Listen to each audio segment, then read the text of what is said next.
नमस्कार।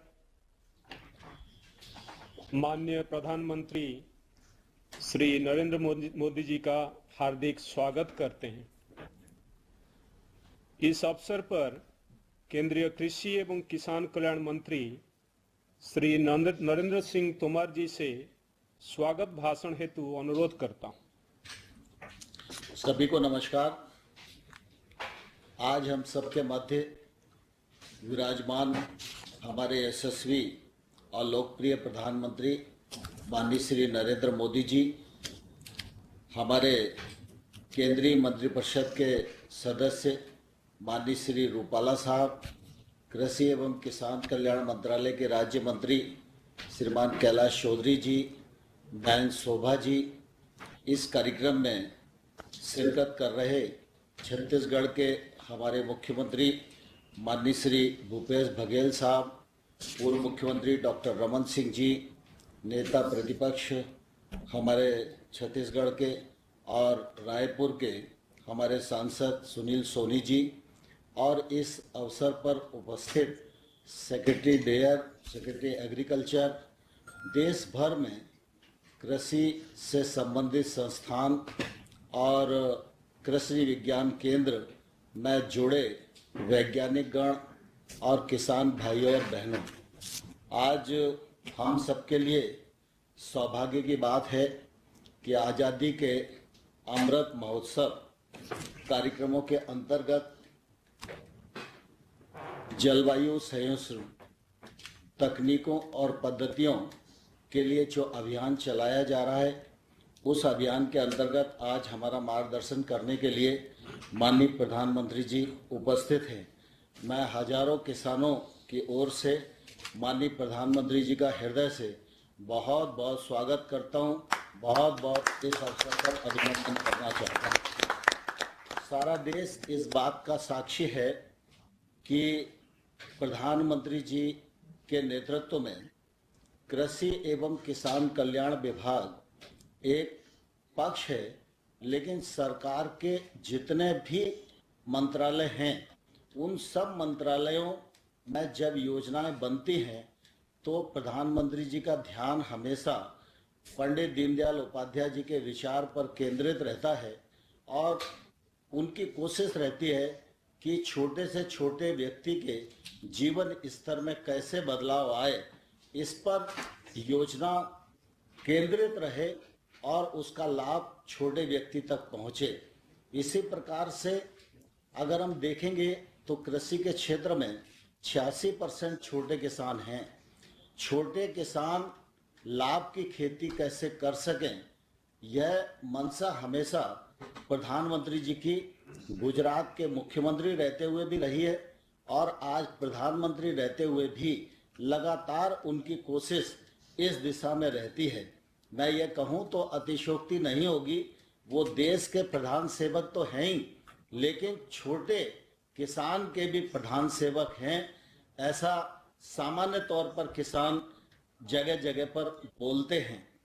मुझे इस बात का भी गौरव है कि माननीय प्रधानमंत्री जी के साथ गुजरात में मुख्यमंत्री रहते हुए तमाम सारे अनुभव हैं और उन अनुभवों का लाभ गुजरात को तो मिला ही, लेकिन साथ ही साथ गुजरात के अनुभव का लाभ आज प्रधानमंत्री रहते हुए पूरे देश को मिल रहा है।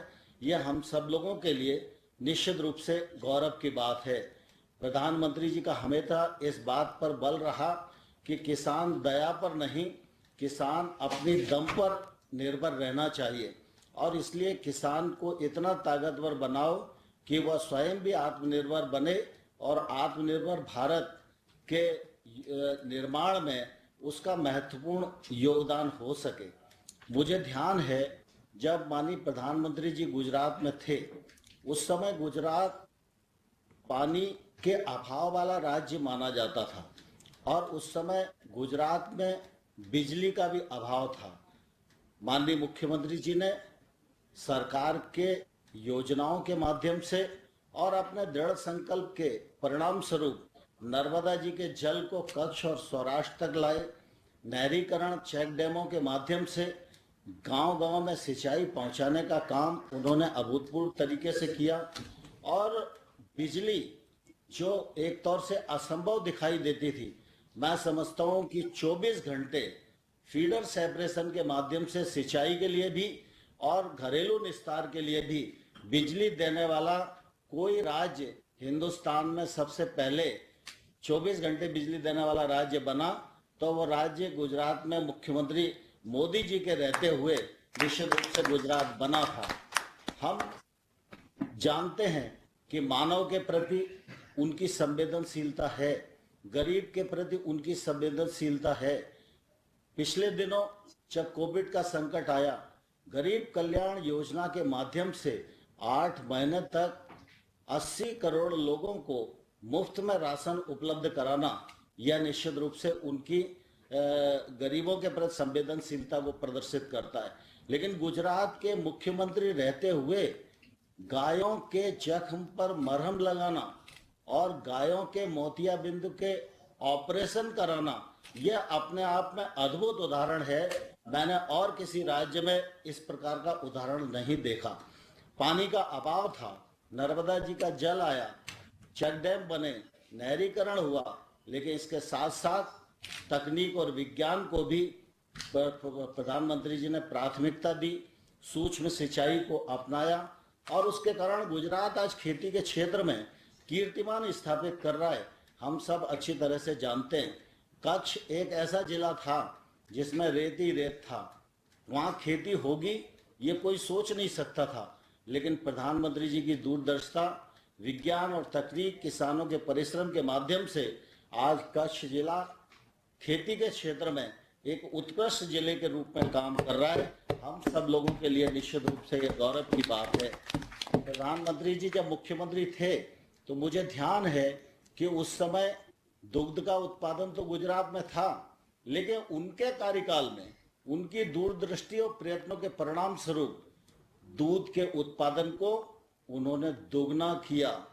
और इतना ही नहीं, जब गुजरात की ऑल ओवर ग्रोथ रेट 9.8% हुआ करती थी, उस समय एग्रीकल्चर की ग्रोथ रेट 9% के आसपास रही। यह निश्चित रूप से हमको ये जताता है कि कृषि के प्रति उनका निश्चित रूप से कितना लगाव रहा है।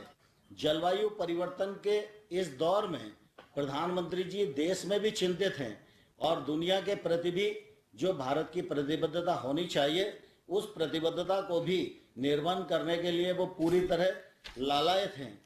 जब वो केंद्र सरकार में प्रधानमंत्री पद का काम संभाले, तब से लेकर अगर कृषि के क्षेत्र में आज हम देखेंगे तो एक तौर से नई क्रांति का सूत्रपात हुआ है।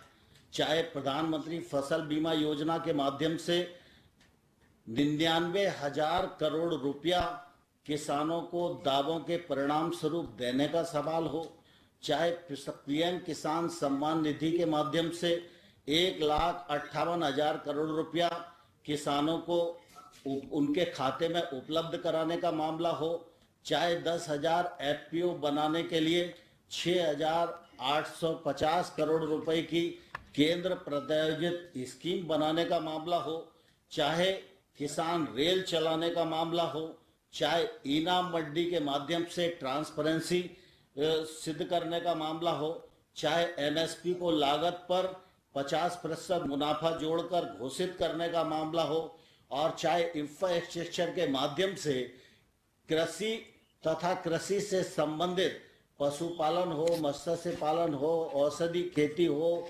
मधुमक्खी पालन हो, फूड प्रोसेसिंग हो, इसके लिए 1.5 लाख करोड़ रुपए के फंड के प्रावधान का मामला हो, और चाहे कृषि सुधार कानूनों को राज्यसभा और लोकसभा में पारित कराकर एक नई क्रांति के सूत्रपात करने का मामला हो। मैं ये कहूं तो अतिशयोक्ति नहीं होगी, प्रधानमंत्री रहते हुए मोदी जी के नेतृत्व में देश दुनिया में भी अपनी साख बना रहा है, लेकिन भारत में भी किसान का खेत और बीज से लेकर बाजार तक किसान को सुविधा मिले, किसान आगे बढ़े, किसान की आमदनी दोगुनी हो और आत्मनिर्भर भारत के निर्माण में किसान का योगदान देश को और दुनिया को अभिभूत करने वाला हो। इस दिशा में प्रधानमंत्री जी की जो यात्रा है वह निश्चित रूप से हम सब लोगों को गौरवान्वित करने वाली भी है। हम सबको प्रेरणा देने वाली भी है। और मैं इस अवसर पर सभी उपस्थित लोगों को कहना चाहता हूं कि आज माननीय प्रधानमंत्री जी इस कार्यक्रम के माध्यम से हमारे राष्ट्रीय जैविक तनाव प्रबंधन संस्थान का लोकार्पण भी करेंगे, 5 किसानों से चर्चा भी करेंगे और इन परिस्थितियों में जो प्रधानमंत्री जी का संदेश होगा वह निश्चित रूप से हम सबके लिए प्रेरणास्पद होगा। हम उसे ग्रहण करें और आगे बढ़ें। पुनः एक बार माननीय प्रधानमंत्री जी का भी हृदय से बहुत स्वागत, छत्तीसगढ़ के मुख्यमंत्री जी का भी हृदय से बहुत बहुत स्वागत करता हूं। धन्यवाद। जय हिंद।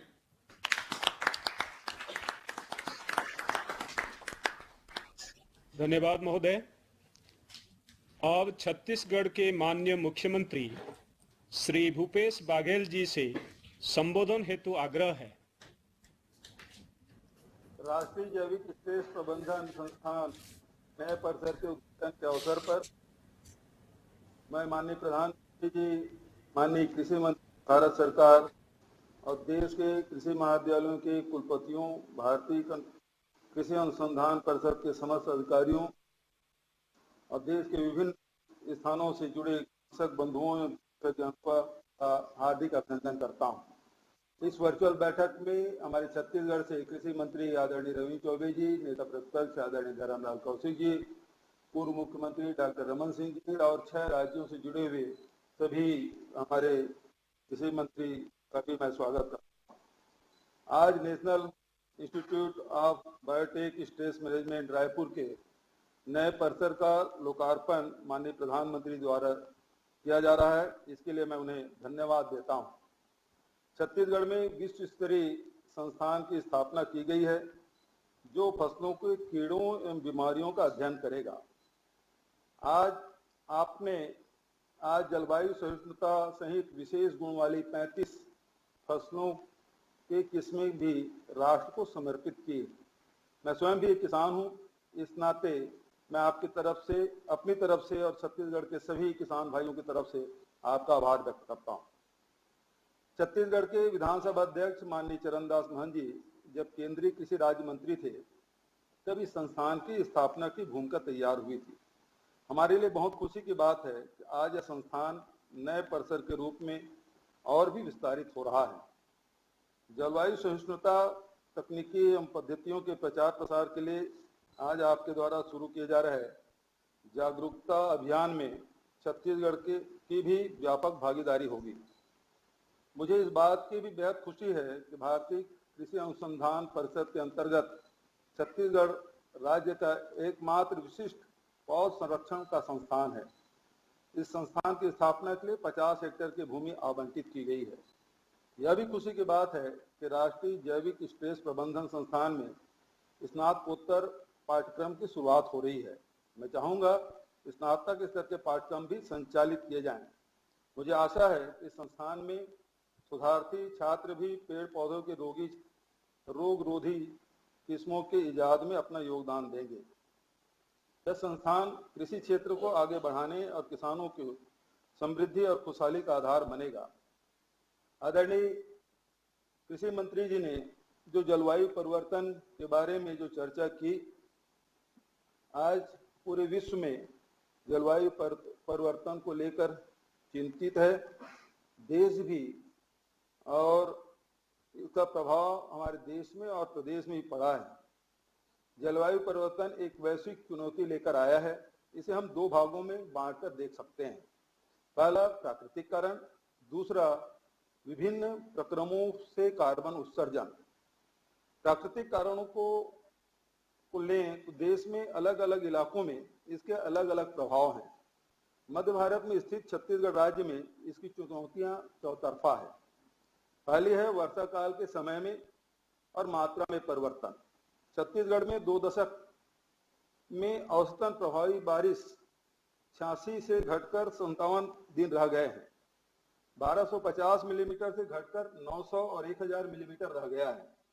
दूसरा, बंगाल की खाड़ी में उठने वाले तूफानों में वृद्धि। बंगाल की खाड़ी में उठने वाले पोस्ट मानसून चक्रवातों में 1 दशक में 20% की वृद्धि हुई है, जिसमें फेलिन, हुदहुद, जैसे कम से कम 3 ऐसे बड़े चक्रवात आ रहे हैं जिनका लैंडफॉल उत्तर या दक्षिण होकर सीधा मध्य भारत में है। इससे धान और लघु वनोपज पर भारी नुकसान होता है। तीसरी है भूमि में सक्रिय कार्बन, एक्टिव कार्बन में आई निरंतर गिरावट।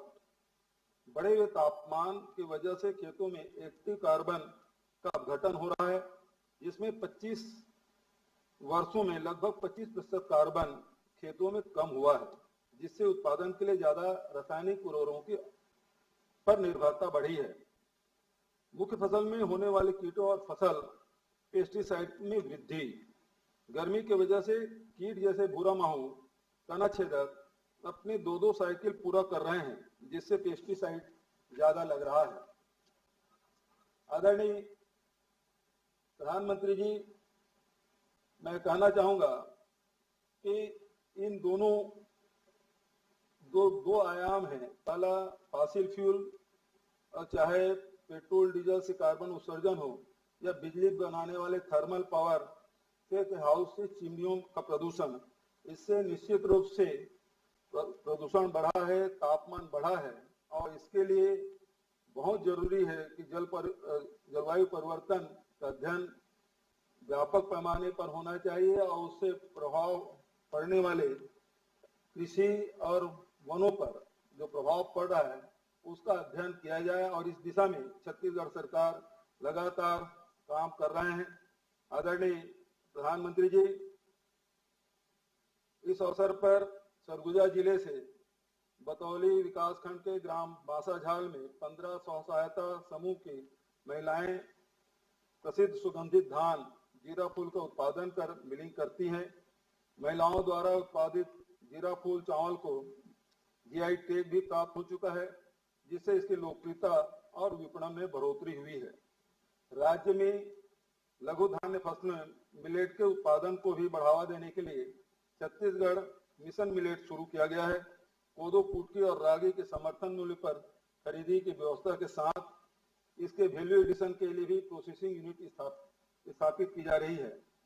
राज्य में जैविक खेती को बढ़ावा देने के लिए राज्य के 6000 से अधिक गांवों में स्थापित गौठानों में गोधन न्याय योजना के तहत 2 रुपया किलो के में गोबर की खरीदी की जा रही है, और इसमें वर्मी कंपोस्ट और सुपर कंपोस्ट का उत्पादन बड़े पैमाने पर किया जा रहा है। अब तक लगभग 12 लाख क्विंटल से अधिक जैविक खाद का उत्पादन हमारे गौठानों में किया गया है। इसमें 10 लाख क्विंटल जैविक खाद क्रय कर किसानों के खेतों में उपयोग किया गया है। गोधन न्याय योजना का लाभ 1,80,000 पशुपालकों को हो रहा है। इसमें अनुसूचित जाति के 40%, अनुसूचित जनजाति के 8%, अन्य पिछड़ा वर्ग के 48% पशुपालक शामिल हैं।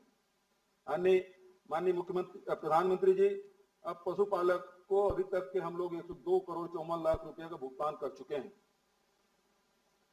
इस अवसर का लाभ उठाते हुए मैं आपके समक्ष राज्य से किसी से जुड़े हुए कुछ महत्वपूर्ण विषय रखना चाहता हूं।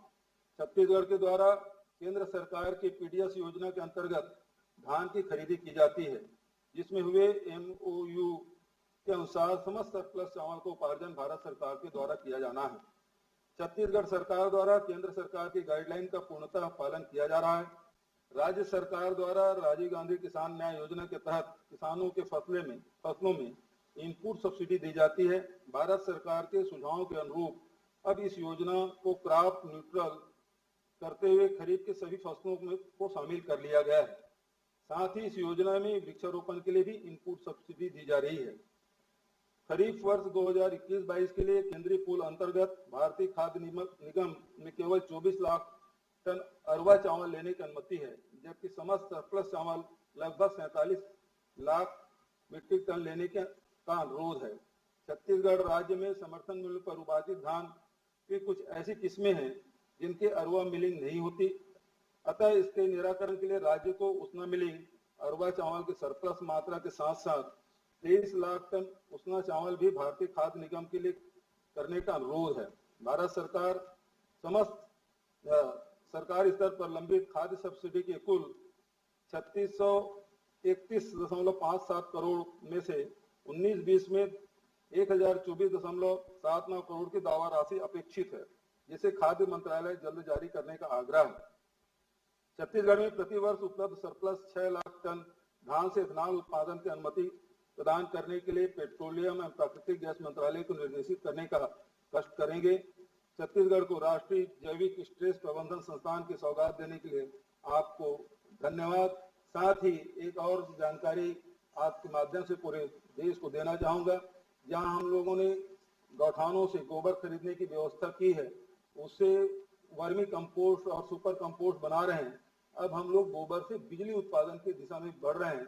2 अक्टूबर को बापू की जयंती के अवसर पर इसकी शुरुआत हम लोग छत्तीसगढ़ के 4-5 गौठानों से करेंगे और इसको आने वाले कुछ महीनों में पूरे प्रदेश के सभी गौठानों में बिजली उत्पादन का कार्य हम लोग शुरू करेंगे, जिससे निश्चित रूप से ग्रीन एनर्जी की दिशा में हम आगे बढ़ेंगे। जो आपकी सोच है और वैश्विक जो चुनौती है उसके सामना करने के लिए छत्तीसगढ़ सरकार आपके साथ कंधा से कंधा मिलाकर चल रही है और आगे भी चलेगी और इस वैश्विक चुनौती का सामना करेंगे। आपने समय दिया, बहुत बहुत धन्यवाद।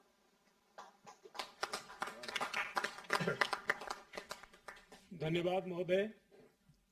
मैं माननीय प्रधानमंत्री जी से आग्रह करता हूं कि 35 विशेष गुणों वाली फसल किस्मों तथा राष्ट्रीय जैविक स्ट्रेस प्रबंधन संस्थान रायपुर को ऑनलाइन मोड में बटन दबाकर एक लघु फिल्म के साथ राष्ट्र को समर्पित करने की कृपा करें।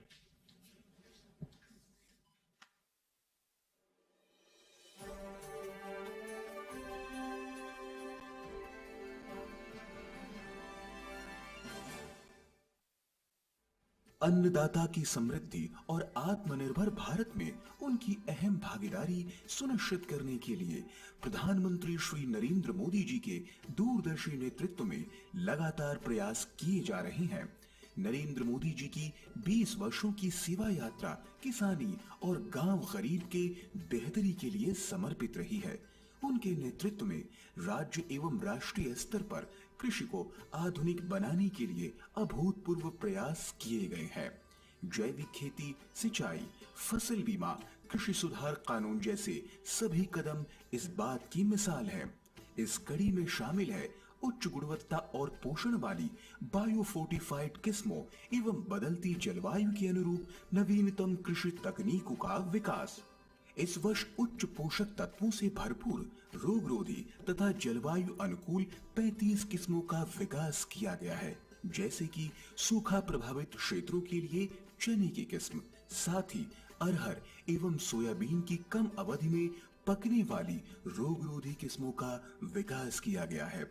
जलवायु अनुकूल धान की किस्में विकसित की गई हैं, जो रोग तथा खरपतवार नाशी प्रतिरोधी होने के साथ साथ क्षारीय भूमियों के लिए भी उपयुक्त है। अधिक प्रोटीन, आयरन, जिंक और विटामिन वाली गेहूं, बाजरा एवं मक्का की किस्में इस कड़ी में शामिल हैं। किनोवा, कोटू, विंग्ड बीन और बाकला की भी नई किस्म विकसित की गई है। तिलहन में आत्मनिर्भरता के लिए सरसों और सोयाबीन की उच्च गुणवत्ता वाली किस्मों का भी विकास किया गया है। कृषि में शोध और नवाचार को बढ़ावा देने की दिशा में आज एक और नया अध्याय जुड़ रहा है। 58 करोड़ की लागत से रायपुर में भारतीय कृषि अनुसंधान परिषद के अंतर्गत एक नए राष्ट्रीय जैविक स्ट्रेस प्रबंधन संस्थान की शुरुआत हो रही है। इसमें अनुसंधान के साथ साथ छात्रों के लिए स्नातकोत्तर तक की शिक्षा की व्यवस्था है। परिसर में प्रशासनिक एवं अनुसंधान भवनों के अलावा लाइब्रेरी तथा छात्रावास की भी सुविधा है। यह संस्थान छत्तीसगढ़ के छात्र छात्राओं के लिए विशेष अवसर लाएगा, साथ ही कृषि के क्षेत्र में नवाचार के प्रयासों को और तेजी देगा। राष्ट्रीय जैविक स्ट्रेस प्रबंधन संस्थान रायपुर के नवनिर्मित परिसर तथा 35 विशेष गुणों वाली फसलों की किस्मों को आज माननीय प्रधानमंत्री जी कर रहे हैं राष्ट्र को समर्पित। धन्यवाद परम आदरणीय प्रधानमंत्री जी। पुनः आग्रह है कि 5 इनोवेटिव किसानों के साथ वार्तालाप कर मार्गदर्शन देने की कृपा करें। सर्वप्रथम मैं जम्मू कश्मीर से सुश्री जैतून बेगम जी को आमंत्रित करता हूं। जैतून जी नमस्ते।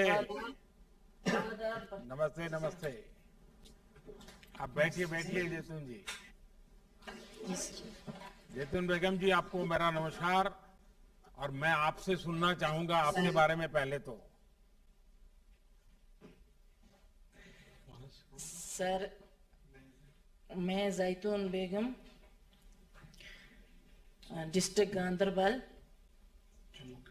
जम्मू कश्मीर से ताल्लुक रखती हूँ। और क्या क्या करते हैं? ये पूछेंगे ना तब बताएंगे। मुझे बताया गया कि आपके क्षेत्र में चारे की बहुत कमी है। आपको कितनी दिक्कत होती है? और आप तो गाय भी रखती हैं, दूध का भी काम करती हैं। आपने छोटी सी जमीन में एप्पल का भी किया है, और मुझे बताया गया कि उसमें आप धान की भी खेती करती हैं, और छोटी सा जमीन का टुकड़ा है। बड़ी नए नए प्रयोग आप करती हैं। और पशु हैं लेकिन चारा नहीं है, कैसे करती हैं आप? सर, मेरे इलाके में चारे की बहुत ही कमी है सर। तो इलाके में करीबी जंगल से सर हम घास व दरख्तों के पत्ते इकट्ठे करके सर तो हम अपना गुजारा कर लेते हैं सर। तो दूसरा, ये हमारी जो ज़मीन है सर, थोड़ी सी ज़मीन है और ये फलों से माला माल है सर। तो इसलिए इसमें अंगूर, सेब, चेरी, अखरोट, आड़ू की पैदावार है सर। अच्छा, सरकार की बागवानी चारागाह प्रौद्योगिकी ट्रेनिंग से आपने उसकी ट्रेनिंग भी ली थी। उस ट्रेनिंग में से आपको कितना लाभ मिला? बहुत सारा लाभ मिला सर। हमारे साथ ये जुड़े हैं IG, FR Jhansi, Srinagar station से हमारे साथ जुड़े हैं साइंसदान। तो इन्होंने और सोशल यूनिवर्सिटी के सर साइंसदान हमारे साथ जुड़े हैं, और KVI के साइंसदान हमारे साथ जुड़े हैं सर। इन्होंने हमें वो डक्टेलिया घास का बीज और जेई घास का बीज दिया सर। और हमारे साथ कई बार इन्होंने अच्छे जाके वहाँ प्रोग्राम किए इलाके में और देखा और मदद की। इससे हमें जो चारे की पैदावार है सर, उसमें बहुत ये हम आगे गए और हमें इससे बहुत फ़ायदा मिला सर। और दूध में 15 से 20% हमें इजाफा हुआ। तो और सर, इनके हम बहुत बहुत शुक्रगुजार हैं कि ये हमारे पास पहुँचे, और 2-3 साल से मैं इनके साथ जुड़ी हूँ। तो इन्होंने जैसे मैं अपने सेब के बाग में मैंने 3 कट वाला घास लगाया सर, और 3 कट उसको दिए हमने। तो ऐसे मैंने 200 फार्मर और भी अपने साथ जोड़ के सर तो घर घर जाके लोगों को बोला कि आप ऐसे कर दो, ऐसे हम अपने बागों में हम ये घास डक्टेलिया घास लगाएंगे। तो सरमा के मौसम में हम जेई घास और मुख्तलिफ किस्मों के घास लगा लेते हैं सर। तो और गर्मियों में हम मक्की का वो चारा, थोड़ा वो मक्की बो लेते हैं, उसका चारा बन जाता है सर। और ऐसे हम मुझे बताया गया कि आप खुद तो सारी ट्रेनिंग ली और प्रयोग भी किए, लेकिन आप स्वार्थी स्वभाव की नहीं है। आप औरों को भी मदद करती है। और मुझे बताया गया कि कई किसानों को भी आपने जोड़ा है। कितने किसान आपके साथ जुड़े हैं जो इस प्रकार से परिवर्तन लाए हैं? सर 200 किसान इंशाल्लाह मेरे साथ जुड़े हैं सर, और आगे उनको फायदा भी मिला, आगे भी उम्मीद रखते हैं सर और फायदा मिलेगा गवर्नमेंट की तरफ से सर। चलिए, आप खुद में एक मिसाल है। क्या आप घाटी में बेटियों की शिक्षा को बढ़ावा देने के लिए भी कुछ करती हैं क्या? क्योंकि आपने एक लीडरशिप ली है, तो बेटियां पढ़ लिख करके आगे आए, उसके लिए कुछ करती हैं आप? हाँ सर, बेटियों के लिए भी करते हैं। हमारे नज़दीकी गांव में पंचायत है, उसके साथ भी मैं जुड़ी हूँ, और घर घर जाके लोगों को मैंने बोला बेटियों का दाखिला करवाओ। तो जब से सर बेटी पढ़ाने और बेटी बचाने का नारा लगा, इसे हमें बहुत राहत मिली। और 20% हमारे लड़के स्कूलों में दाखिला करवा रहे हैं, 30% हमारी लड़कियों का दाखिला हो रहा है अरे सर। वाह फिर तो आप तो आगे निकल गए। सर इंशाल्लाह। वैसे मैंने देखा है कि खेलकूद में भी जम्मू कश्मीर की बेटियां बहुत अच्छा कर रही है। जी सर। जैतून बेगम जी, सरकार के तौर पर हमारी कोशिश यही है कि छोटी जोत के किसानों का, यानी जो छोटे किसान हैं, उनका जी सर। ज्यादा से ज्यादा फायदा हो सके। आपके इलाके में दशकों से चारे की ये समस्या रही, लेकिन अब इस पर ध्यान दिया जा रहा है।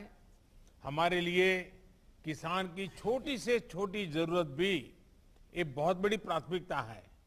हमारी सरकार की कोशिश है कि किसान को सीधा लाभ मिले। छोटी जोत के किसान भी खुद ही सेब या अपनी उपज एक्सपोर्ट कर सकें।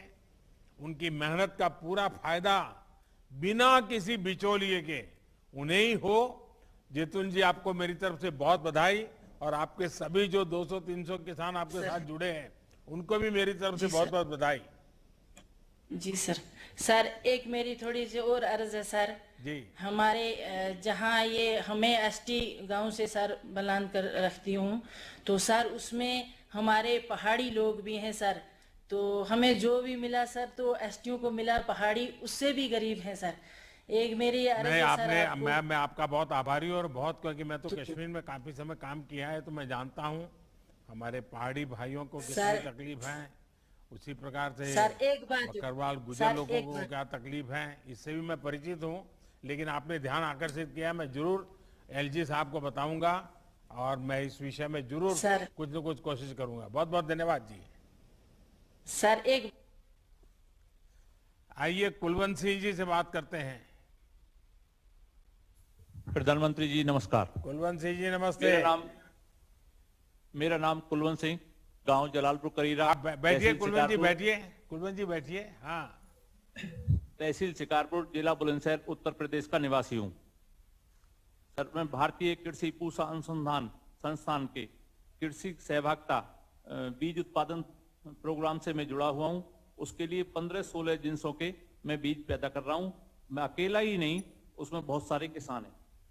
कुलवंत जी, आप किसान भी हैं, तेल उत्पादक भी है, बीज उत्पादक भी है।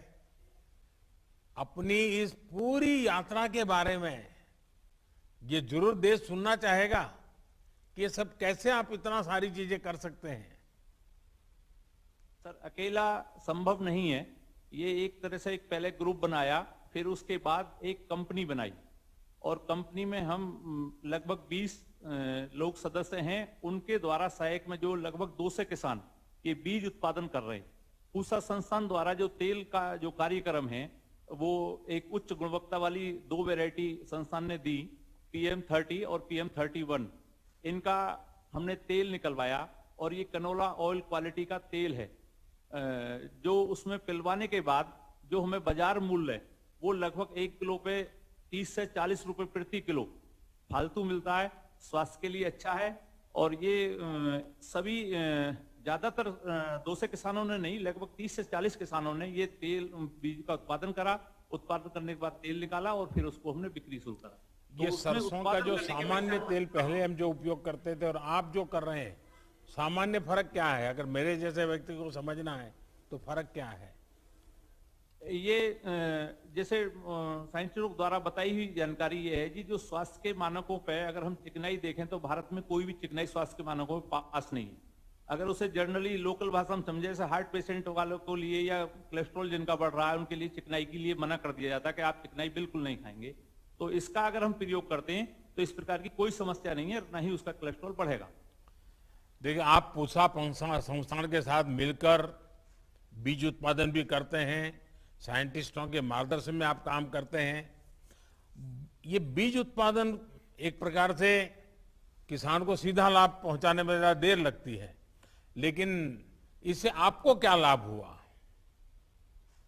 इससे सर अच्छे बीज मिलना, ये एक प्रक्रिया, और अच्छे बीजों से तो बोने से लेकर कटने तक संस्थान के साइंटिस्टों द्वारा समय समय पर गाइडलाइंस करते रहना, तो आत्मविश्वास बने रहना मुझ में भी और मेरे साथ के सभी किसानों में भी, और एक सामाजिक सम्मान भी मिलना, प्रतिष्ठा बनी है समाज में सभी किसानों की कि ये पूसा संस्थान के लिए बीज उत्पादन करते हैं।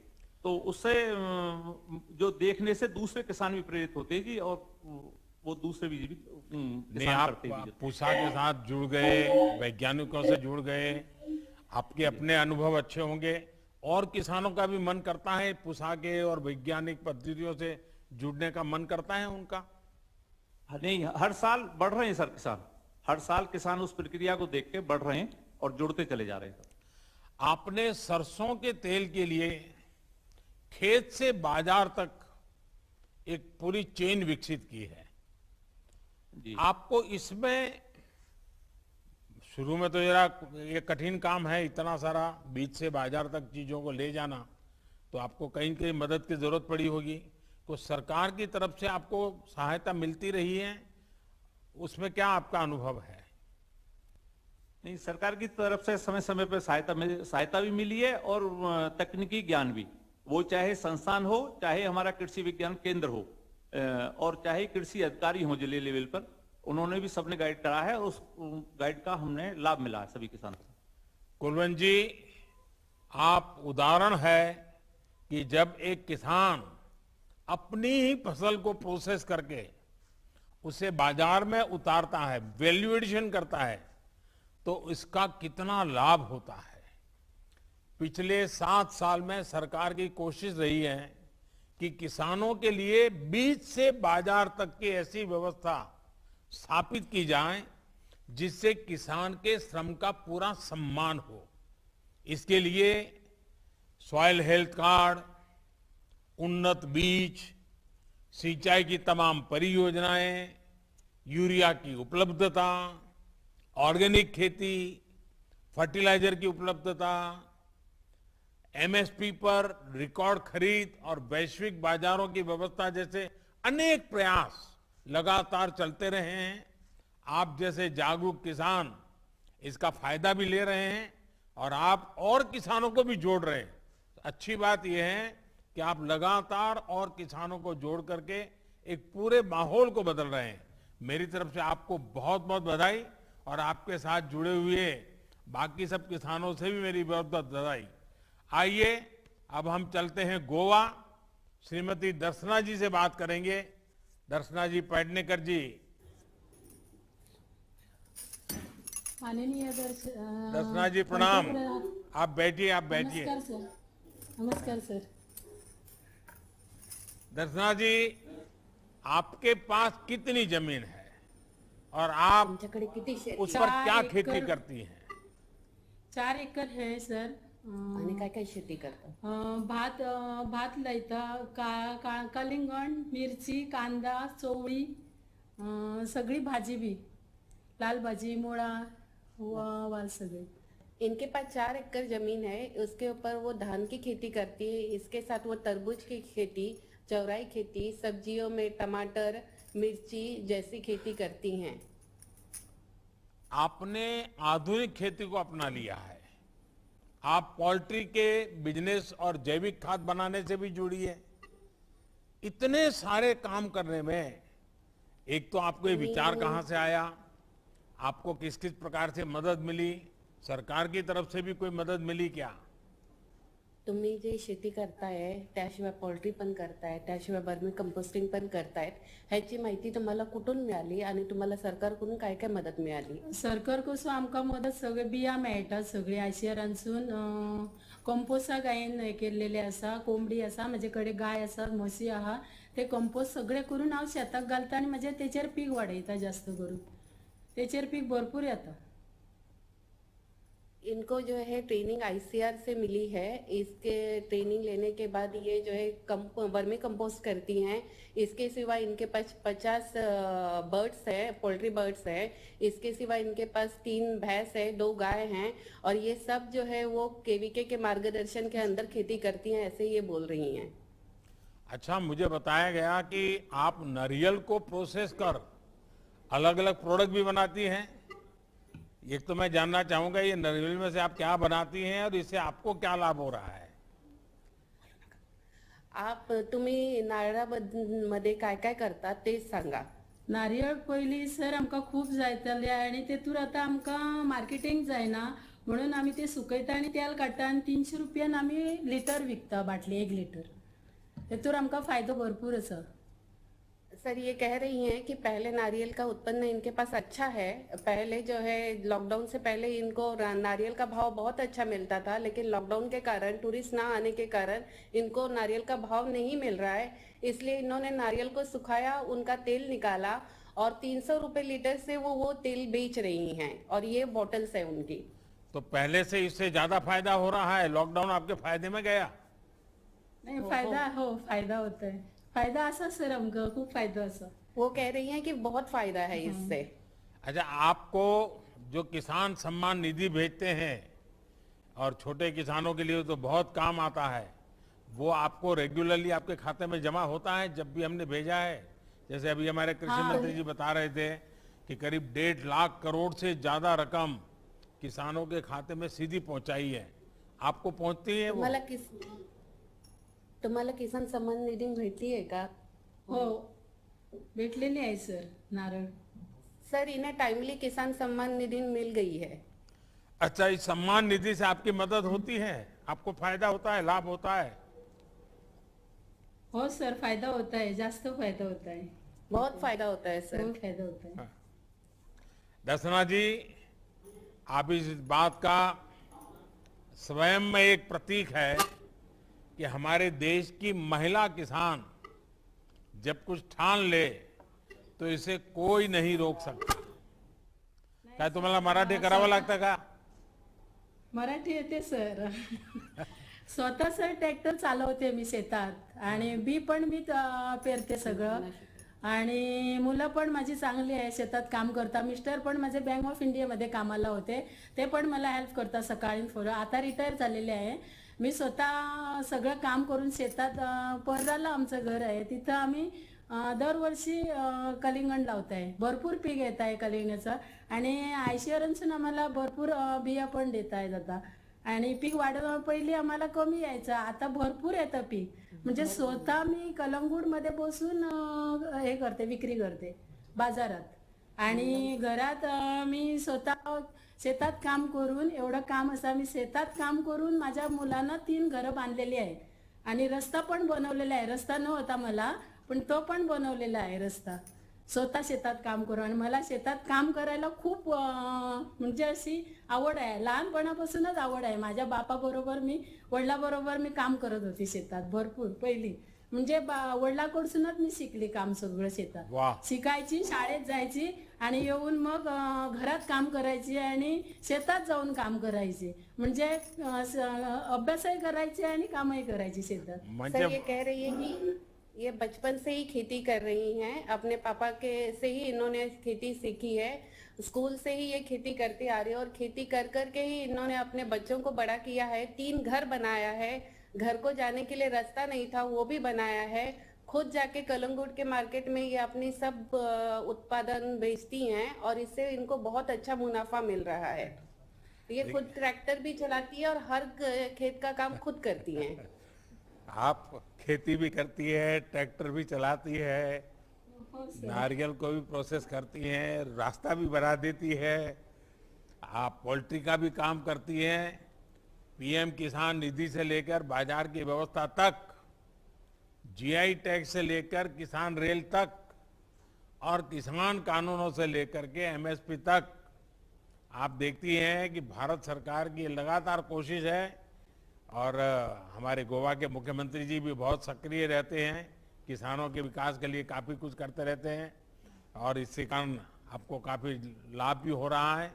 और मुझे अच्छा लगा कि आपने बहुत आत्मविश्वास के साथ एक किसान और महिला किसान और वो भी एक एंटरप्रेन्योर के रूप में कैसे काम कर सकती हैं, आपने बहुत अच्छे तरीके से, आप बड़े आत्मविश्वास से बातें बताई. मैं आपका बहुत बहुत आभारी हूँ. नमस्कार सगळ्यांना, माझा नमस्कार. वडिलांना आइए हम मणिपुर चलते हैं. श्री पी.एच. थोइबा सिंह जी से बात करते हैं. नमस्कार सर. नमस्कार। थोइबा सिंह जी नमस्ते। नमस्ते सर। देखिए थोइबा सिंह जी, आप तो फौजी रहे हैं, आपने पहले देश की सेवा की, अब ये धरती माता की सेवा करने में लग गए हैं आप। आपने हाँ जी। सेना में रिटायरमेंट के बाद ये हाँ जी। किसानी से जुड़ना और उसमें भी नए नए प्रयोग करने के लिए कैसे सोचा? ये तो बहुत ही अच्छा बात है साहब। हम फौज में रहने के बाद घर में आकर के लोगों को पेट भरने के लिए जितना भी हम उत्पादन करना हमारा कर्म है, हमारा धर्म है। इसीलिए हमने खेती बाड़ी करने में अपना मन लगा के जोड़ दिया सर। अच्छा, आपने अपनी खेती को बहुत डाइवर्सिफाई किया है, मछली पालन हाँ जी। भी, पोल्ट्री का भी काम करते हैं, और ये सारी चीजें एक साथ करने का विचार कैसे आया? ये जो है साहब शुरू में हम एक साथ नहीं किया है। जैसे कि इसी साल एक काम किया, इसमें कुछ पोल्ट्री लगाया, उसमें कुछ हमको बेनिफिट मिल गया, उसमें कुछ फुर्सत भी मिल गया। नेक्स्ट ईयर में हमने कुछ और लगाना शुरू किया। ऐसे करते करते 2-3 साल में हमने 4-5 फसलें लेना शुरू कर दिया। एकदम से शुरू में पूरा तो नहीं लगाया, हर साल में एक प्लस करके गया हुआ सर। अच्छा, मछली पालन से आपको किस तरह का फायदा हुआ? मछली पालन से फायदा काफी हुआ सर। हमने उसका अंडा से बच्चा करवाया, जैसे कि छोटा बच्चा, हमने उसको बोलते हैं नर्सरी लगाकर नर्सरी से बेचना शुरू किया। फिर हमने थोड़ा सा फिंगर लिंक में बेचना शुरू किया। उसमें कुछ बचा खुचा है, उसको हमने खाने वालों के बाजार में बेचना शुरू किया। ऐसे उसको हमने शुरू से लगा करके साल भर हम सेल करने के लिए मौका मिल जाता सर। थोइबा सिंह जी, आप जय जवान, जय किसान और जय विज्ञान का प्रतीक है। आपने ना सिर्फ अपनी मेहनत से खुद के लिए अवसर बनाए, बल्कि अपने साथी किसानों को भी राह दिखाई है। जब से हमें देश की सेवा का अवसर मिला है, तब से हमारी कोशिश यही है कि हम अपने देश के किसानों और सरहद पर जवानों को, उनके जीवन को ज्यादा से ज्यादा सुगम बना सके। हमारे मुख्यमंत्री जी भी मणिपुर में अनेक नई योजनाएं लेकर के आपके पास आते रहते हैं। आप जैसे देश हाँ के जी। लाखों जवान और किसान हमें लगातार इस बात के लिए प्रेरित करते रहते हैं। आप सभी को हाँ जी। एक बार मेरी तरफ से बहुत बहुत शुभकामनाएं, बहुत बहुत धन्यवाद। धन्यवाद आइए सर। अब हम उत्तराखंड चलते हैं, श्रीमान सुरेश राणा जी से बात करते हैं। सुरेश जी नमस्कार। जी नमस्कार प्रधानमंत्री जी। सुरेश जी, देवभूमि को भी हमारा प्रणाम। जी राम राम जी, राम राम। सुरेश जी, पहले तो मैं आपके विषय में जानना चाहूंगा, आपके पास जमीन कितनी है, उस पर क्या खेती करते हैं? क्योंकि मैं जानता हूं पहाड़ों में तो दिक्कतें बहुत होती हैं, पहाड़ की स्थितियां भी अलग होती हैं, जमीन भी बहुत कम होती है, जरा बताइए। जी महोदय, मेरे पास 9.5 एकड़ जमीन है, जो उत्तराखंड का तलहटी जो जिला उधम सिंह नगर है, वो थोड़ा सा प्लेन एरिया में है, तो वहाँ के जी प्लेन है। तो 9.5 एकड़ जमीन में वर्तमान में मैं धान, मटर और मक्का की खेती कर रहा हूँ जी। मुझे बताया गया कि आपने अपनी खेती के तरीके में कुछ बदलाव किया है, ये कैसे बदलाव था और आपने ये बदलाव क्यों किया? जी महोदय, दरअसल में पहले मैं जो धान और मटर और ग्रीष्मकालीन जो धान लगाता था, उस समय मेरे को पहले हमारा यही खेती करना था, फसल चक्र अपनाने का प्रयास किया। लेकिन 2017 में उससे हमको बड़ा नुकसान हुआ कि 2017 तक हमारी जो ग्रीष्मकालीन धान था, उससे हमारी जमीन की उपजाऊ क्षमता बहुत कम हो गई, पानी का जल स्तर बहुत गिर गया। तो कृषि विज्ञान केंद्र काशीपुर के वैज्ञानिकों के सहयोग से, उनके मार्गदर्शन से वैज्ञानिकों ने हमको मक्का की खेती के बारे में बताया। तो मक्का की खेती करना शुरू किया। तो हमारे गांव ग्राम खैराना के 8-10 किसानों ने मक्का का खेती करना शुरू किया। तो उसमें पहली बार प्रति एकड़ 35 कुंटल पैदावार हुई। और जो मक्का के जो पेड़ जो शेष पेड़ बचे थे अवशेष, उनकी जुताई करने से हमारी जमीन की उपजाऊ क्षमता बढ़ी, पानी का जल स्तर भी हमारा बढ़ा। और जो खरीफ में जो धान लगाते, बरसात में जो धान लगाते थे, उसमें हमारी धान लगाने से हमारी उपज बढ़ी। इतना हमको लाभ हुआ। अच्छा, इस सारे काम में आपको सरकार से भी कोई मदद मिली कि नहीं मिली? सरकार में महोदय जी, सरकार का सहयोग पर्याप्त रहा। जो कृषि विज्ञान केंद्र के वैज्ञानिकों का समय समय पे हमको तकनीकी ज्ञान देना, मेड़ विधि से मक्का लगाना, जो बेमौसमी धान को छोड़ना। आज मेरा गांव 2019 में से बेमौसमी धान नहीं लगाता, जिससे पानी का जल स्तर हमारा ठीक है। जमीन की मुख्य बात है कि हमारी जमीन की उपजाऊ क्षमता अब पहले जैसी आ रही है, क्योंकि उसके अवशेषों की जुताई करने से। अच्छा, आपके साथ और भी किसान जुड़े हैं और सबके साथ आने से सबने मिलकर के कुछ परिवर्तन किया है क्या? कोई लाभ लिया है क्या? जी महोदय, मैं कृषि विज्ञान केंद्र काशीपुर के वैज्ञानिकों से मेरे गांव के किसान पहले तो जुड़े, फिर उसके बाद धीरे धीरे अन्य किसानों ने जो मेरी मक्का की फसल को, हमारे गांव की फसल को देखा, तो उसमें अब करीब हमारे पास 300 से अधिक किसान मेरे से जुड़े हैं। और हम चाह रहे हैं कि अब हम एक एपीओ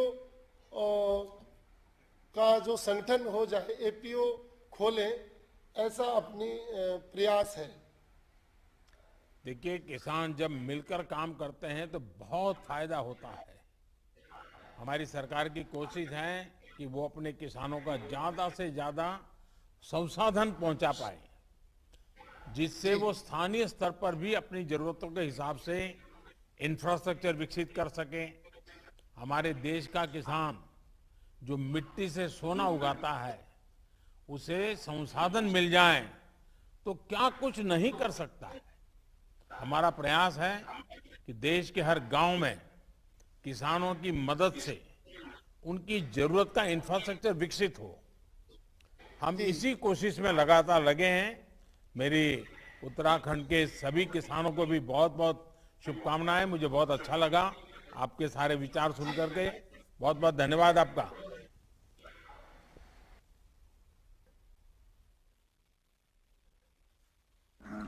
माननीय प्रधानमंत्री जी से सादर अनुरोध है कि कृपया 4 चयनित कृषि विश्वविद्यालयों को हरित परिसर अवार्ड रिमोट बटन जरिए घोषणा की कृपा करें।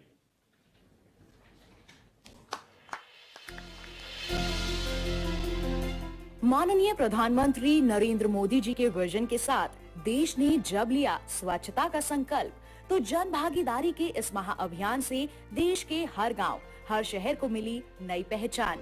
स्वच्छता अब देश का स्वभाव बन चुका है। इसी दिशा में एक महत्वपूर्ण कड़ी है भारतीय कृषि विश्वविद्यालयों से जुड़ा स्वच्छ हरित परिसर पुरस्कार। ये पुरस्कार संस्थाओं, छात्र छात्राओं और शिक्षकों को स्वच्छता के लिए नई प्रेरणा देकर अहम भूमिका निभा रहा है। अधिक से अधिक भागीदारी सुनिश्चित करने के लिए विशेष रूप से हरित और स्वच्छ पुरस्कार पोर्टल तैयार किया गया है। पुरस्कार के चयन के लिए परिसर में हरियाली, कचरे का प्रबंधन, जल संरक्षण, ऊर्जा संरक्षण जैसे मानक बनाए गए हैं। पुरस्कार के लिए इस वर्ष देश भर से कृषि विश्वविद्यालयों ने प्रविष्टियां भेजी। इस वर्ष का प्रथम पुरस्कार मिला है पंजाब कृषि विश्वविद्यालय लुधियाना को। द्वितीय पुरस्कार मिला है तमिलनाडु कृषि विश्वविद्यालय कोयम्बटूर को। तृतीय पुरस्कार मिला है केंद्रीय मात्स्यिकी शिक्षा संस्थान मुंबई को। कृषि विज्ञान विश्वविद्यालय धारवाड़ को सांत्वना पुरस्कार के लिए चुना गया है। आशा है कि हरित और स्वच्छ पुरस्कार सभी कृषि और अन्य विश्वविद्यालयों को आगे भी ऐसी पद्धतियों को विकसित करने या अपनाने के लिए प्रेरित करेंगे जो उनके परिसरों को अधिक से अधिक हरा भरा और स्वच्छ बनाएंगी। माननीय प्रधानमंत्री जी को मार्गदर्शन एवं आशीर्वचन देने के लिए सादर आमंत्रित करता हूं।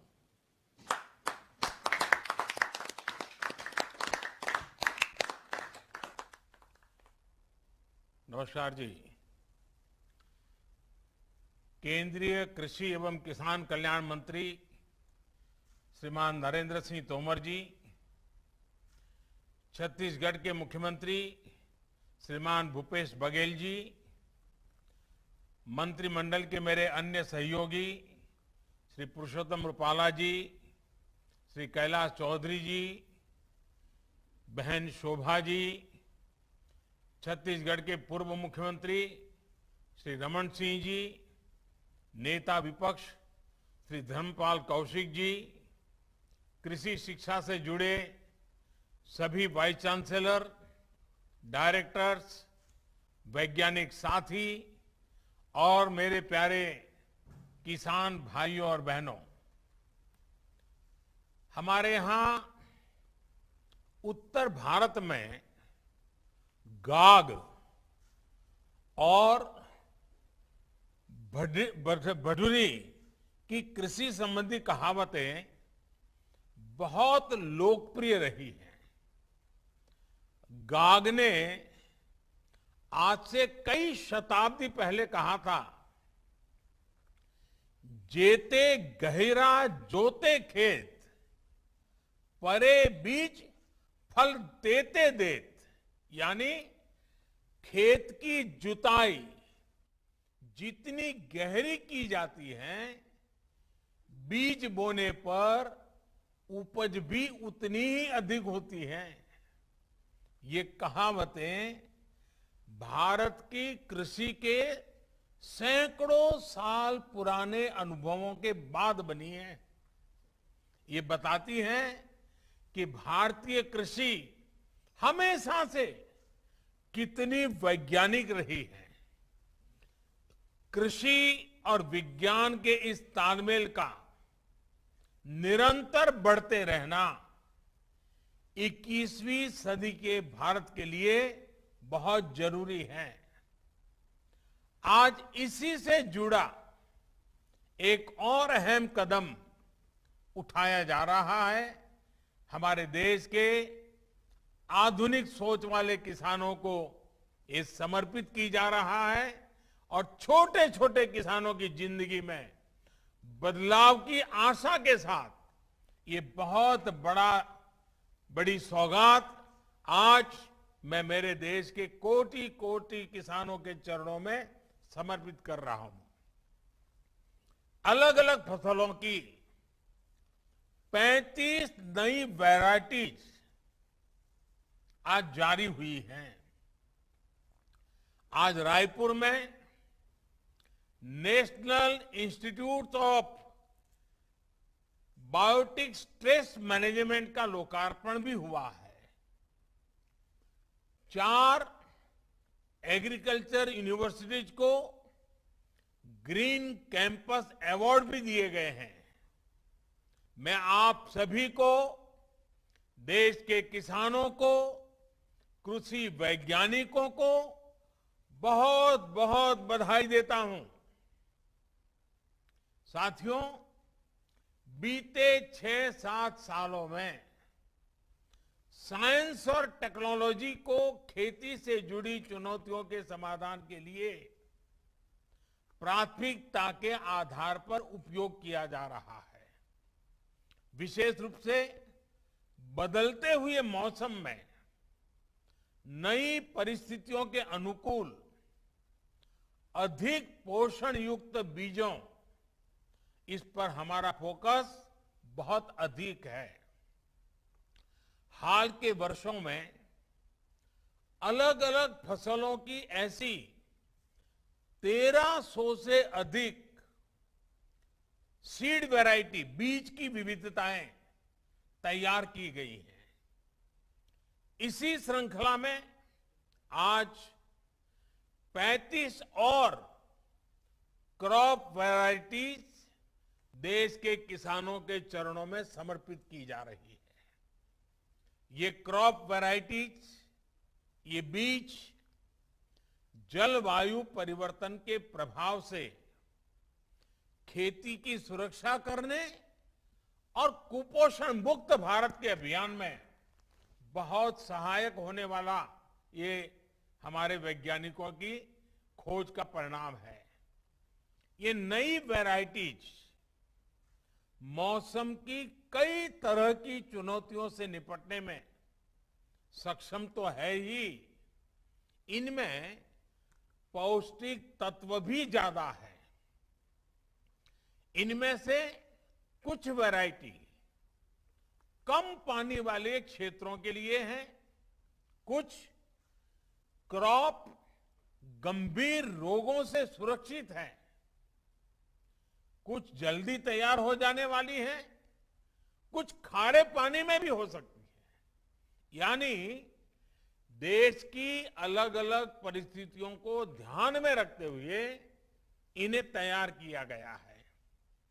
छत्तीसगढ़ के National Institute of Biotic Stress Management के तौर पर देश को एक नया वैज्ञानिक काम के लिए राष्ट्रीय संस्थान मिला है।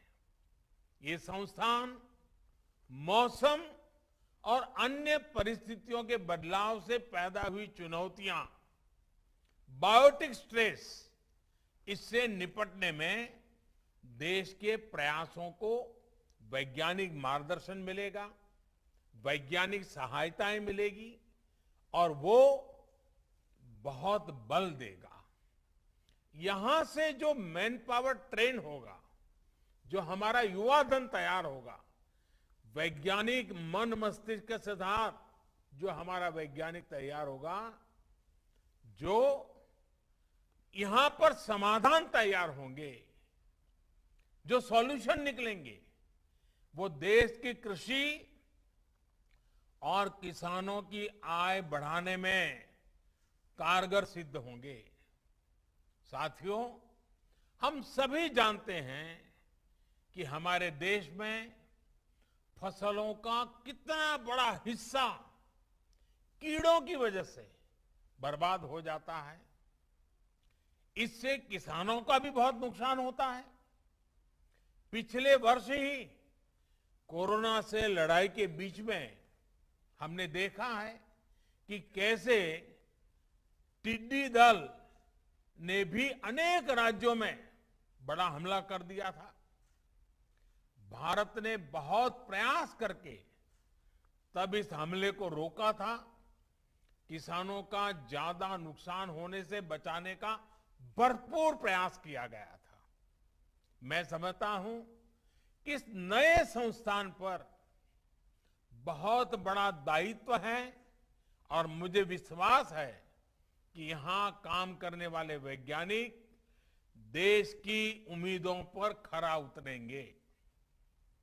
साथियों, खेती किसानी को जब संरक्षण मिलता है, सुरक्षा कवच मिलता है, तो उसका और तेजी से विकास होता है। किसानों की जमीन को सुरक्षा देने के लिए उन्हें अलग अलग चरणों में 11 करोड़ सॉइल हेल्थ कार्ड दिए गए हैं। इसकी वजह से किसानों को अपनी जो जमीन है उसकी क्या मर्यादाएं हैं, उस जमीन की क्या शक्ति है, किस प्रकार के बीज बोने से, किस प्रकार की फसल बोने से अधिक लाभ होता है, दवाइयां कौन सी जरूरी पड़ेगी, फर्टिलाइजर कौन सा जरूरी पड़ेगा, ये सारी चीजें उस सॉइल हेल्थ कार्ड के कारण, जमीन की सेहत का पता चलने के कारण, कि इसकी वजह से किसानों को बहुत लाभ हुआ है, उनका खर्चा भी कम हुआ है और उपज भी बढ़ी है। उसी प्रकार से यूरिया की 100% से 100% नीम कोटिंग करके हमने खाद को लेकर होने वाली चिंता को भी दूर किया।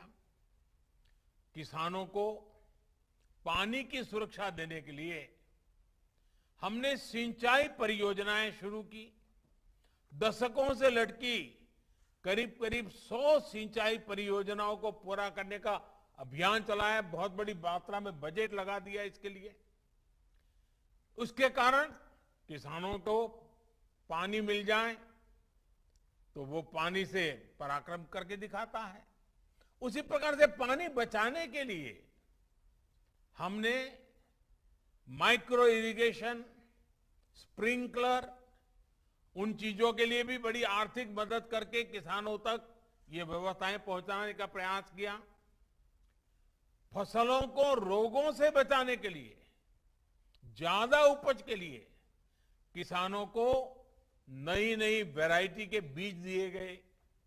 किसान खेती के साथ साथ बिजली पैदा करे, अन्नदाता, ऊर्जादाता भी बने, अपनी खुद की जरूरतें भी पूरी कर सके।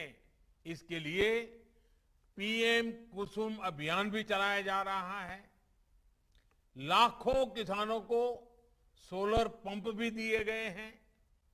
उसी प्रकार से आज तो मौसम के विषय में तो हमेशा दुनिया भर में चिंता का विषय बना हुआ है। अभी हमारे छत्तीसगढ़ के मुख्यमंत्री जी भी कितने प्रकार की प्राकृतिक आपदाएं आती हैं, क्लाइमेट चेंज के कारण क्या क्या मुसीबत आती है, बड़े अच्छे ढंग से उन्होंने वर्णन किया। अब आप जानते हैं ओलावृष्टि और मौसम की मार से किसानों को सुरक्षा देने के लिए हमने कई चीजों में परिवर्तन किए। पहले के सारे नियमों में बदलाव लाए ताकि किसान को सर्वाधिक लाभ हो, इस नुकसान के समय उसको दिक्कत न आए, ये सारे परिवर्तन किए। पीएम फसल बीमा योजना, इससे भी किसानों को बहुत लाभ हो और सुरक्षा मिले, इसकी चिंता की। इस परिवर्तन के बाद किसानों को करीब करीब ये जो प्रधानमंत्री फसल बीमा योजना में जो परिवर्तन लाए, उसके कारण किसानों को करीब करीब 1 लाख करोड़ रुपए की क्लेम राशि का भुगतान किया गया है।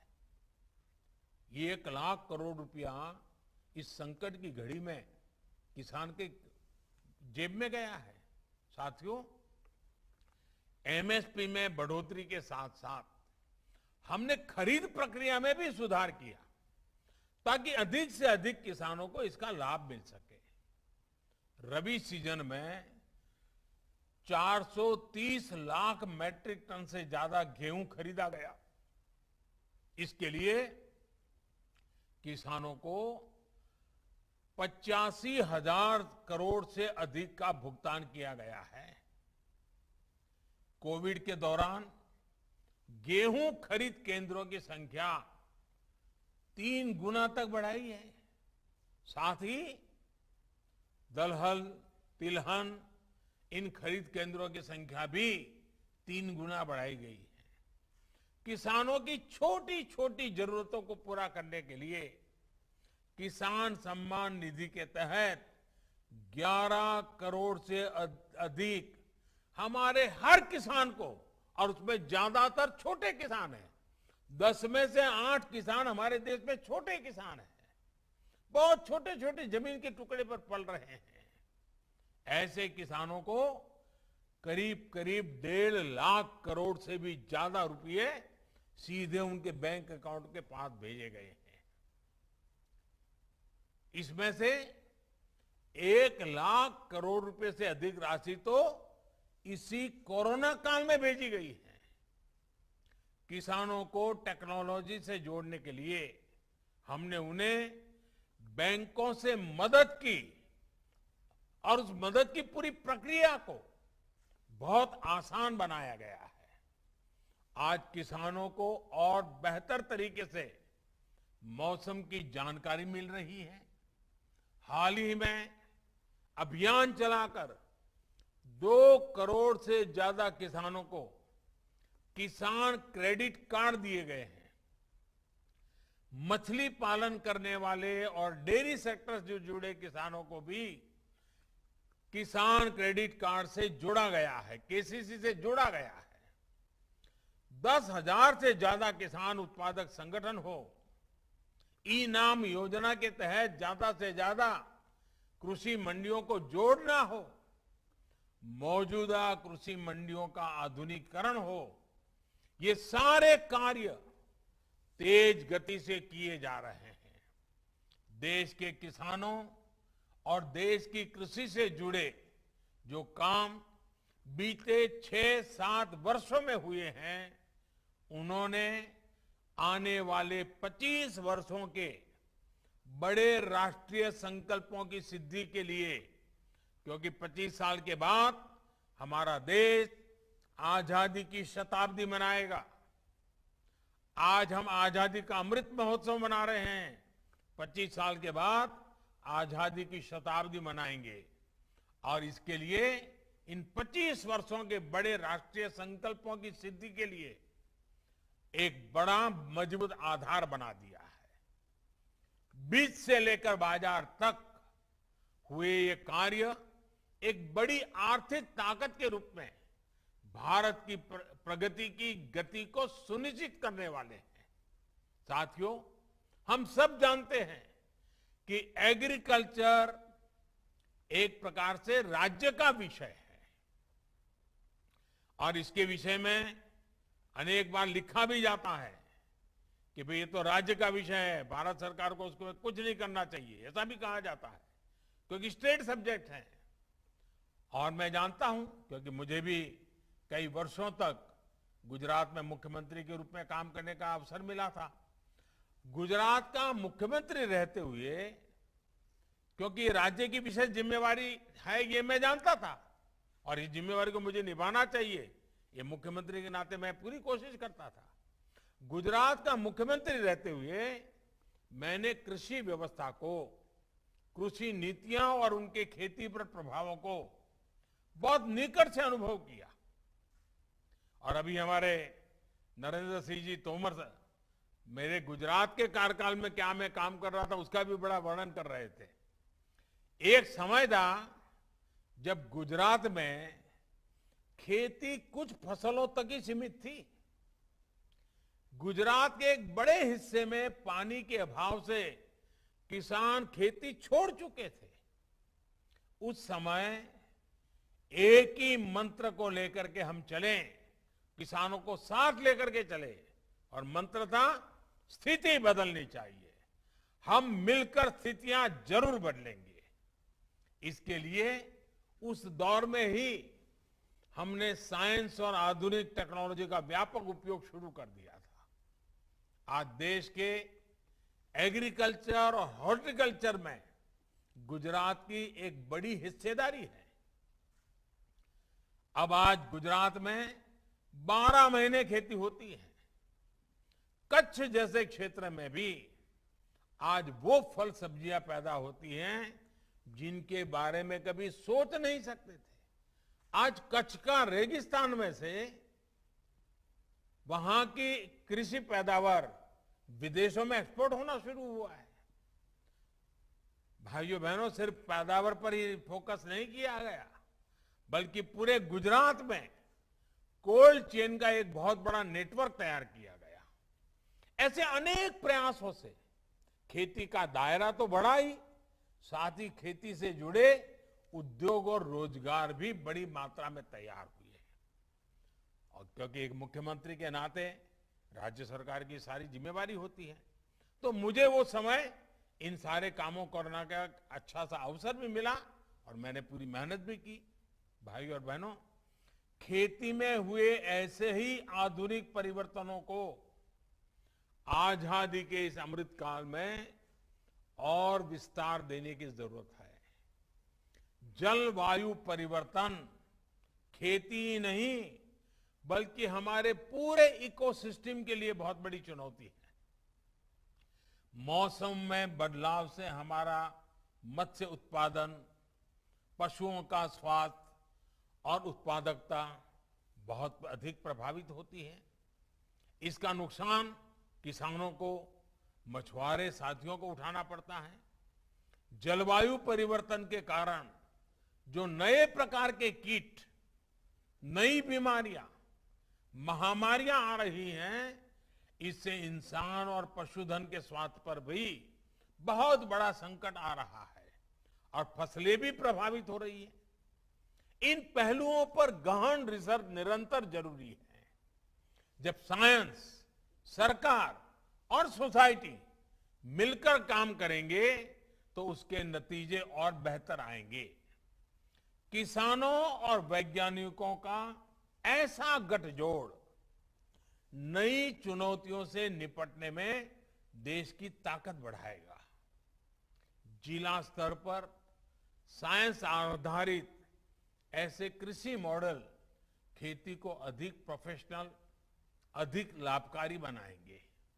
आज जलवायु परिवर्तन से बचाव करने वाली तकनीक और प्रक्रियाओं को प्रोत्साहित करने के लिए जो अभियान आज लॉन्च किया गया है, उसके मूल में भी यही भावना है।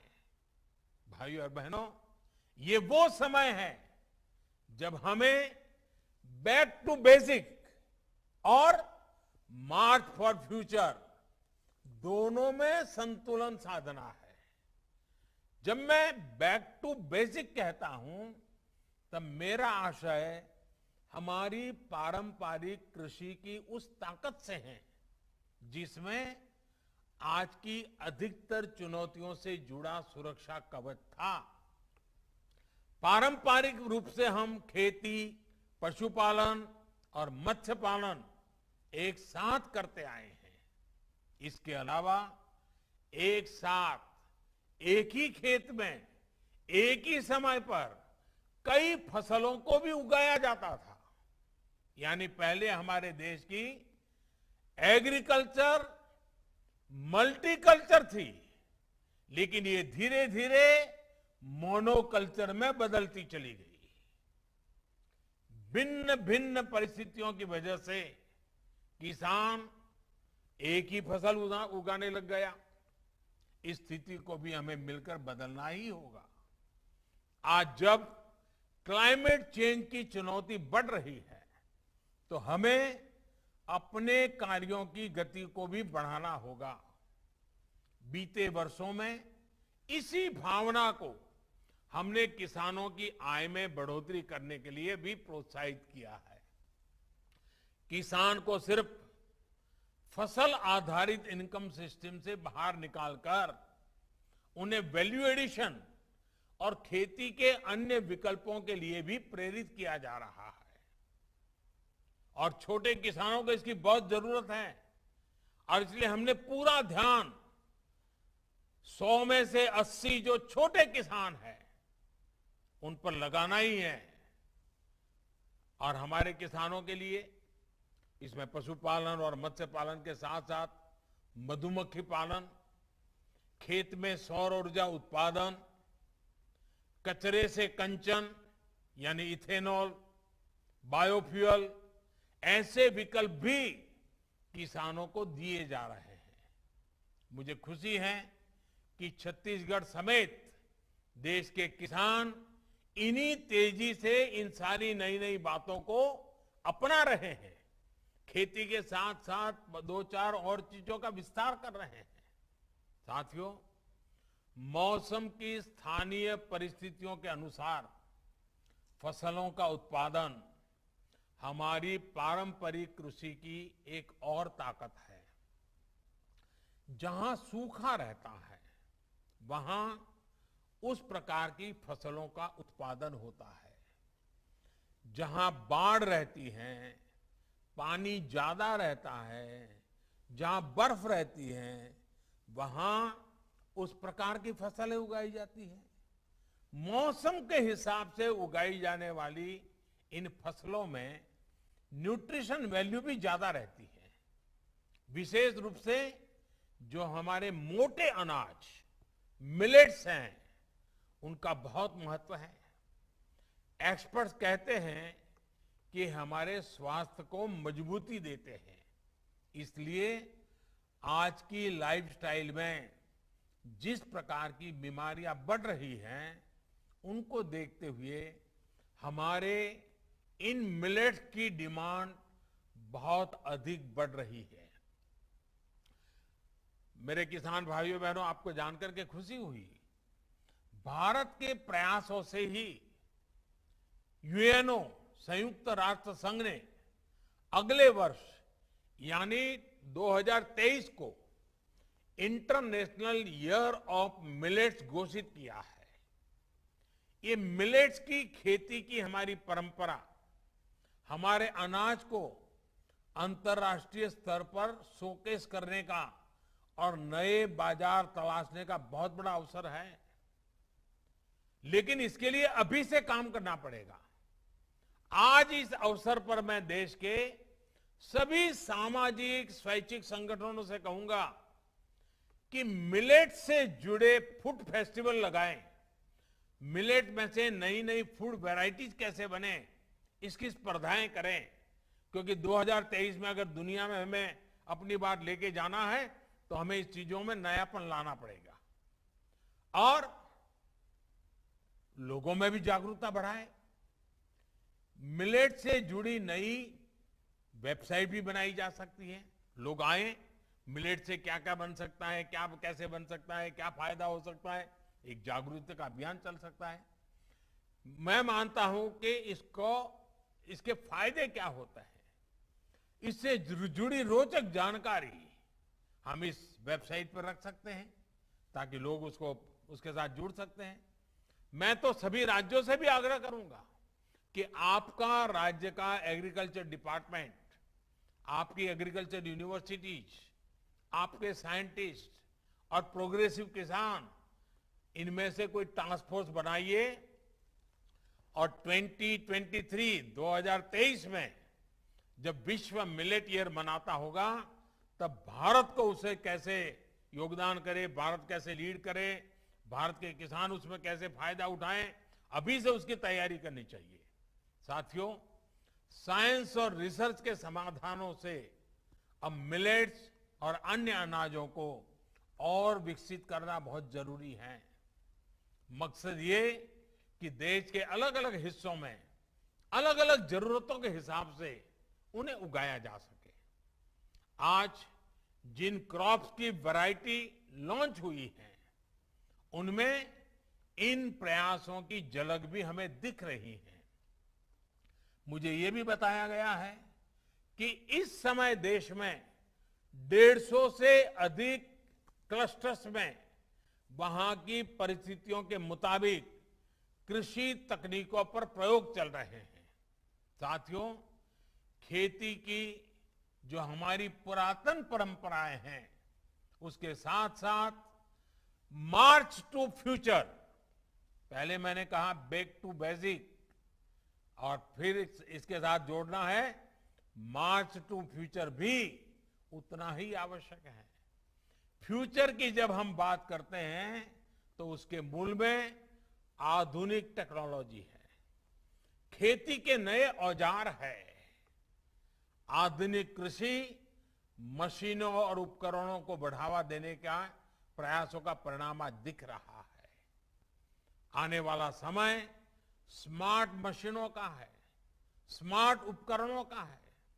देश में पहली बार गांव की प्रॉपर्टी के दस्तावेज तैयार करने में ड्रोन की भूमिका हम देख रहे हैं। अब खेती में भी आधुनिक ड्रोन्स और सेंसर्स के उपयोग को बढ़ाना है। इससे खेती से जुड़ा हाई क्वालिटी डेटा हमें मिल सकता है। ये खेती की चुनौतियों से जुड़े रियल टाइम समाधान तैयार करने में भी मदद करेगा। हाल में लागू की गई नई ड्रोन नीति इसमें और सहायक सिद्ध होने वाली है। साथियों, बीज से बाजार लेकर के बाजार तक, ये बीज से बाजार तक का जो पूरा इकोसिस्टम है, देश उसे जो तैयार कर रहा है उसे हमें लगातार आधुनिक बनाते रहना है। इसमें आर्टिफिशियल इंटेलिजेंस, डेटा एनालिटिक्स और ब्लॉकचेन टेक्नोलॉजी डिमांड और सप्लाई इससे जुड़ी चुनौतियों को दूर करने में बहुत मदद कर सकती है। हमें ऐसे इनोवेशंस, ऐसे स्टार्टअप्स को प्रमोट करना है जो इन तकनीकों को गांव-गांव तक पहुंचा सके। देश का हर किसान, विशेष रूप से छोटा किसान, इन नए उपकरणों, नई टेक्नोलॉजी का उपयोग करेगा तो कृषि सेक्टर में बड़े परिवर्तन आएंगे। किसानों को कम दाम में आधुनिक टेक्नोलॉजी उपलब्ध कराने वाले स्टार्टअप्स के लिए भी ये बेहतरीन अवसर है। मैं देश के युवाओं से इस अवसर का लाभ उठाने का आग्रह करूंगा। साथियों, आजादी के इस अमृत काल में हमें कृषि से जुड़े आधुनिक विज्ञान को गांव-गांव, घर-घर तक पहुंचाना है। नई राष्ट्रीय शिक्षा नीति में इसके लिए कुछ बड़े कदम उठाए गए हैं। हमें अब कोशिश करनी है कि मिडिल स्कूल लेवल तक कृषि से जुड़ी रिसर्च और टेक्नोलॉजी हमारे स्कूली पाठ्यक्रम का भी हिस्सा बने। स्कूलों के स्तर पर ही हमारे विद्यार्थियों के पास ये विकल्प हो कि वो कृषि को कैरियर के रूप में चुनने के लिए खुद को तैयार कर सके। साथियों, आज जो अभियान हमने शुरू किया है, इसको जन आंदोलन में बदलने के लिए हम सभी को अपनी भागीदारी सुनिश्चित करनी है। देश को कुपोषण से मुक्ति देने के लिए जो अभियान चल रहा है, राष्ट्रीय पोषण मिशन को भी ये अभियान सशक्त करेगा। अब तो सरकार ने ये भी फैसला लिया है कि सरकारी योजना के तहत गरीबों को स्कूलों में बच्चों को फोर्टिफाइड चावल ही दिया जाएगा।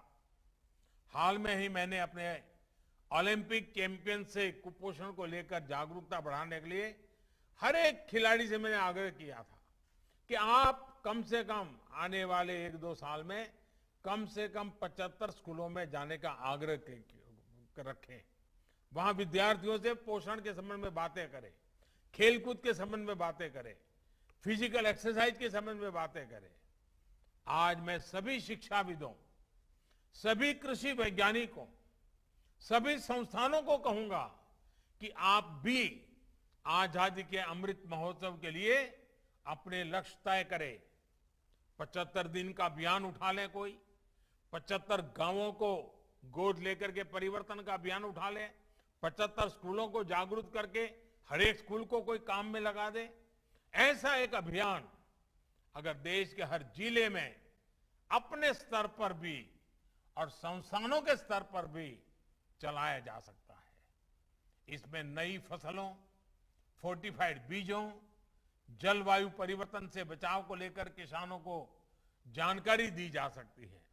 मुझे विश्वास है कि हम सबका प्रयास, ये सबका प्रयास बहुत महत्वपूर्ण है। हम सबका प्रयास मौसम के बदलाव से देश की खेती को बचाएगा, किसान की समृद्धि और देश के स्वास्थ्य की सुरक्षा भी सुनिश्चित करेगा। एक बार फिर सभी किसान साथियों को नई क्रॉप वैरायटी और नए राष्ट्रीय रिसर्च संस्थान के लिए मेरी तरफ से बहुत बहुत बधाई।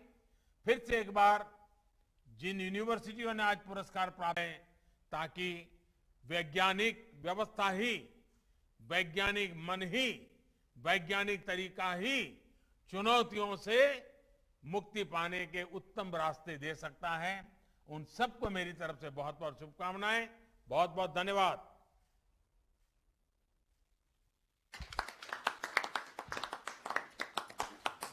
मैं माननीय प्रधानमंत्री जी का उनके मार्गदर्शन के लिए हार्दिक आभार प्रकट करता हूं।